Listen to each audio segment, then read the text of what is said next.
नहमदुहु व नसल्ली व नसल्लिमु अला रसूलिल करीम। अम्मा बाद फ़अऊज़ु बिल्लाहि मिनश शैतानिर रजीम। बिस्मिल्लाहिर रहमानिर रहीम।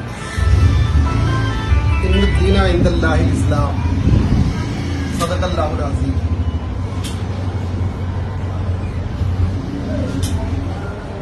मज़हब इस्लाम अपने फॉलोअर को, अपने मानने वालों को सादगी का सबक देता है, सादा जिंदगी गुजारने का सबक देता है। इसराफ और फजूल खर्ची से इस्लाम मना करता है। फजूल खर्च को हर तबके में, बल्कि हर समाज में, हर मुआशरे में बुरा माना गया है। सभी लोग कहते हैं कि फजूल खर्ची से बचना चाहिए, लेकिन अफसोसनाक ये है कि कोई बच नहीं पाता है। अब अगर कोई हिम्मत करता है कि मैं फजूल खर्ची से बचूंगा,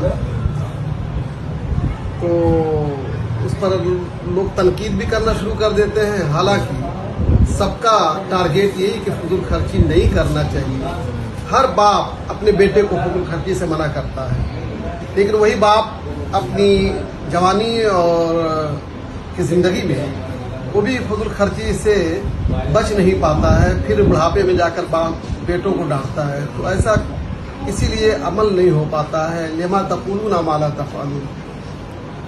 मैं मुबारकबाद दूंगा अपने अज़ीज़ गिरामी मौलाना मुफ्ती मोहम्मद आज़म अली नगरी मुबारकपुरी को कि इन्होंने फजूल खर्ची से अपने आप को शादी के मौके पर पूरे तौर पर बचाने की कोशिश की।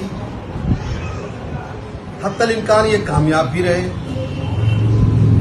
ये बारात लेकर नहीं गए, खुद भी लड़की वालों के घर नहीं गए कि बेमतलब जो है वो परेशान होंगे, कुछ ना कुछ तकल्लुफ़ात ज़रूर होंगे।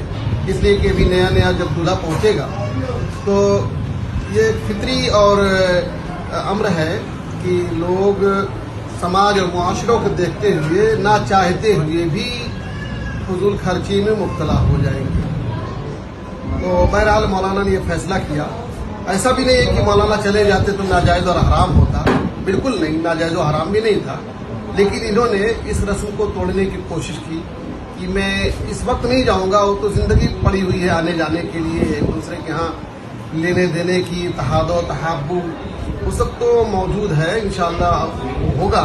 लेकिन इस मौके पर जो रस्म चली आ रही है मुआशरे में, जो एक तबाहकुन स्टेज पर ले गई है लोगों को, और तो उससे इन्होंने अपने आप को बचाया और एक मैसेज देना चाहा कि दूसरे लोग भी इस पर अमल करके उन गरीब तबका को जो वाकई परेशान रहते हैं, कैसे इंतज़ाम किया जाए, बारात को क्या क्या खिलाया जाए, क्या पिलाया जाए, उनके लिए एक राहत का सामान पैदा करने की कोशिश की है।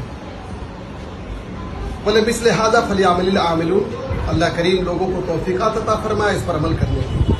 अब कल रुखसती हुई मौलाना की और आज इन्होंने वलीमा किया है, तो इसे फजूल खर्ची से ताबिर नहीं किया जा सकता। वलीमा अपनी वुसअत भर आदमी को वलीमा करना ये सुन्नत है। आकाए करीम सल्लल्लाहु अलैहि वसल्लम ने इरशाद फरमाया, अवलिम वलो बेशातिन। एक दूसरी हदीस में अवलिम वलो बेशिक्के तमरतिन, एक बकरी ही से वलीमा करो, लेकिन वलीमा करो। और दूसरी हदीस में है कि बकरी ना हो तो खजूर की एक काश ही के जरिए वलीमा करो। वलीमा के लिए ज़रूरी नहीं कि लंबा चौड़ा खाना खिलाया जाए और लोगों को दावत दे के बुलाया जाए, लेकिन वलीमा अहबाब को खिलाना सुन्नत है। अब अहबाब का दायरा कुछ लोगों का बहुत छोटा होता है, कुछ लोगों का दायरा बहुत बड़ा होता है।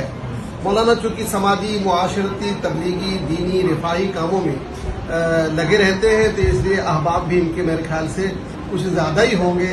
तो हो सकता है इनके यहाँ वलीमे में 1000-1200 आदमी इकट्ठा हो गए हों। बहरहाल ये वलीमा है, वलीमे को फजूल खर्ची से ताबीर नहीं किया जा सकता है। और बहुत सारी रस्में मैंने कल जुमा में भी बताया था कि जायज़ हैं, लेकिन उसको कंपलसरी समझना, लाजिम समझना, वाजिब समझना, ज़रूरी समझना, ये जहालत है। इस जहालत को भी दूर होना चाहिए। मौलाना ने अपनी शादी के मौके पर बहुत सारी जायज़ रस्मों से भी एतराज़ किया ताकि लोग ये न समझें कि इसके बगैर निकाह ही नहीं होगा। शादी ही नहीं होगी। ये मैसेज देना चाहा। अल्लाह करीम इनके मैसेज पर लोगों को अमल करने की तौफीक अता फरमाए।